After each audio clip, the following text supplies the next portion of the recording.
So my story starts about when I was a 10-year-old boy, and my grandfather, you see him here, he died on pancreatic cancer. And he was my best friend. And at that moment I felt so powerless that I couldn't have done anything for him, and neither doctors could have. So what I did, I started to convince other people around me to stop doing things that could maybe later cause cancer, such as smoking. So I literally took cigarettes off people's mouth. But later as well, I started to study medical biology in order to help finding a solution for cancer. So many years later, still very much focused on finding a solution, I worked as a PhD student in molecular immunology on understanding on how cells protect themselves. But after years of very hard work and publishing papers, I realized that all my hard work and experimentation would still probably not help anyone today who's diagnosed with a serious disease. Because, you know, it takes about 20 years or so for a scientific discovery to reach a patient. So, and I wasn't only doubting my own speed and impact, but in general, if medical science could be speeded up and could be more effective. Realizing that we spend about $300 billion per year on medical science, you would expect that it takes at least less than 17 years or so for an innovation to reach a patient's bed. So at that time I was thinking, how could we maybe speed up medical science in order to have solutions to patients much earlier? So one thing to do myself as a PhD student was to share my results preliminary with other research groups before it was actually published in peer-reviewed papers. Because the publishing process itself could take months already. And also, during my time as a PhD student, the internet started to mature. And you cannot imagine it right now, you see how old I am, but at that time the first search engines, web browsers, web shops and social media started to appear. And I was flabbergasted by the idea that in a split second, anyone could be connected to anyone else in the world. So I got so excited about the opportunity this had to disseminate and distribute knowledge about science and medical science in general, that right after my PhD, I started to work for scientific publishers on all kind of innovative digital propositions. But during my career, I slowly drifted away from scientific publishing and from healthcare. And before I knew it, I was a business developer working for all kind of companies, like financial institutes, like governments, like media companies. And I worked on tons of digital products. Simple things such as helping women to order dresses online via their mobile phone, or helping news agencies to automatically tag faces on television, or helping customers of banks to automatically, start an account on your Facebook. And innovation here went so much faster than during my time as a scientist. But although some of my projects were really, really successful, most of them were not at all. And many of them didn't get to market. And I was feeling really ashamed when people were asking me, hey, can you tell me the kind of projects you work on? Can I Google it somewhere? And I very often had to say, well, it doesn't exist because it never was launched. So I felt always a bit ashamed about this low, success rate. But the more people I talked to in business development, working in other companies, I found out that the average fail percentage in big corporates is very similar to that of startups, namely 95%. And small companies like startups, they fail cheap. If they don't deliver, they simply run out of money if they don't deliver a product in time that people really want. But if you work in big corporates, failing can take a lot of resources. Because simply, companies have a lot more money to spend on bad ideas and take bigger bets. And what is bad about spending money on bad products? That is that it slows down the development of projects that are really relevant for people. So at that time I was thinking, so why are so many of my projects not that successful, and also of other people? And I thought there's three reasons for that. And the first one is that we always think that we know what customers want. But in a very fast moving and very fast changing environment, that is not always the case. So when I thought that people would massively upload their mobile content to our cool television station, we were wrong. Because people thought it was much easier just to send it to YouTube. And we also think that customers themselves actually know what they want. But that's also not always true in disruptive environments. And so when I asked customers in a fashion shop whether they would leave their personal data on a tablet in return for a discount, they all said yes. But when we actually built the product and launched it in store, only a handful did. And these people weren't lying to me. No, but they just couldn't imagine a situation they had never been before. And the third reason many of my projects failed, and most projects in big companies fail, is that you have to show very quickly and continuously successes in order to survive changes in management, in strategy, in budgets. And in general, if you don't deliver success within 6 months, well, your project is deemed to fail. So at that time, so when I was working, to give an example, so when I was working for about 8 months on this educational platform for kids, because the management loved it so much, it was instantly killed when a new CEO arrived because he didn't love it that much. And I didn't have proof for him to show that customers did. So at that time I was thinking, so how would it be possible to think about what products to develop, and how could I do that much faster than I do now? And luckily at that time, Eric Ries and Steve Blank published their thinking on customer development and lean startup, on how you should engage as fast as possible with your customers, building minimum viable products to learn about their behavior and continuously, in short iterations, improve your product. So right after they published their books, I started to apply this to all my work. So instead of building this mobile beauty advisory app for women, because I thought we knew exactly what women want,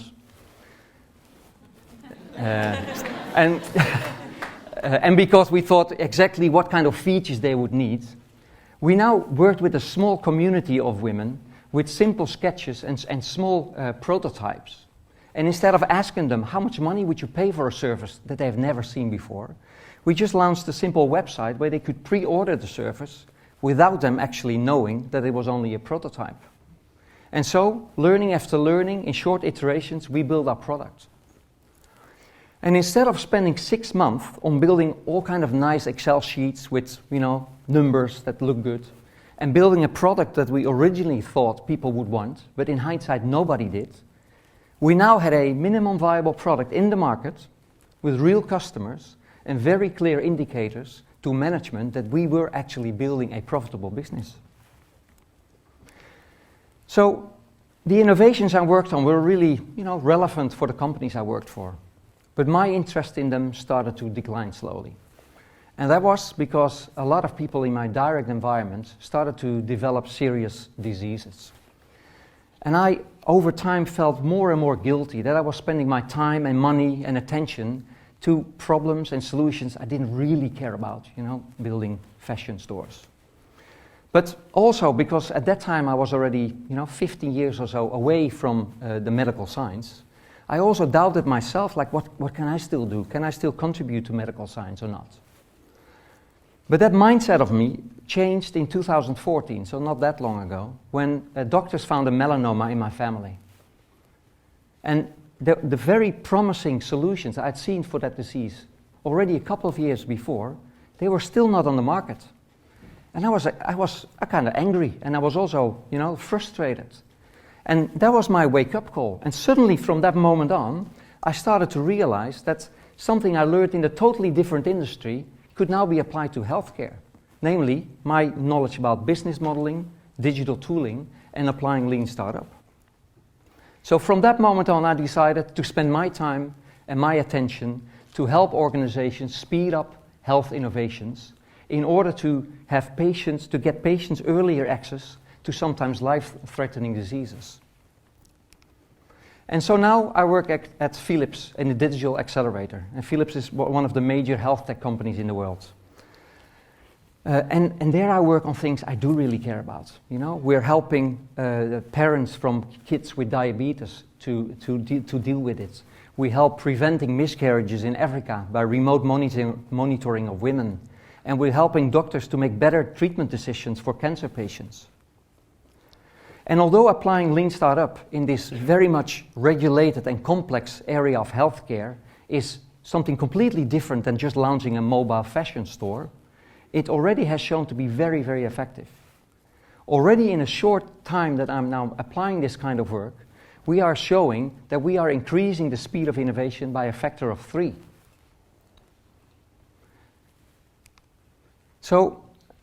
But in order to achieve this acceleration of a factor 3, you have to do a couple of things really well.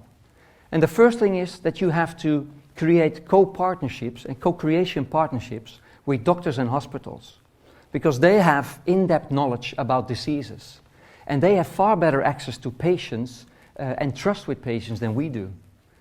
Also, when you're thinking about building prototypes for this build, measure, learn loop, before you build them, start looking around you, because building something yourself, physical prototypes or digital prototypes, always takes more time than you think. And also, you have to team up really closely with your ethical, privacy, and legal advisors, because not talking the same language or understanding each way of working has been shown to be the root cause for very unnecessary lengthy review periods. And lastly, if you are willing to share your learnings of your experimentations broadly within the organization and allow for other people to peer review on them, people will trust your outcomes and start building upon them, instead of people don't trusting them and redoing the work that you've done before because it wasn't invented there. So this is how we are accelerating, our health tech innovations. And every month or every 6 months that me and the teams I work with are able to speed up this innovation means that we have solutions earlier to patients. So this is just us. But can you imagine what would happen if universities, hospitals, legislators all would apply this new iterative way of working? Then together we can probably get solutions to sick people out there maybe years earlier than we do now. But there's of course always room for improvement. And being in digital media like 15 years, something still doesn't feel right. Because the sharing economy, the digital economy, has reached many aspects of private life. And even in healthcare, there's an Uber for doctors, there's a marketplace for hospital equipment, and there are virtual diagnostic networks. But in research and development for medical science and medical research, there's almost nothing. So what if we would do the following? What if we would set up an online community where patients that are eager to test new health tech innovations would meet innovators that can currently hardly find these patients?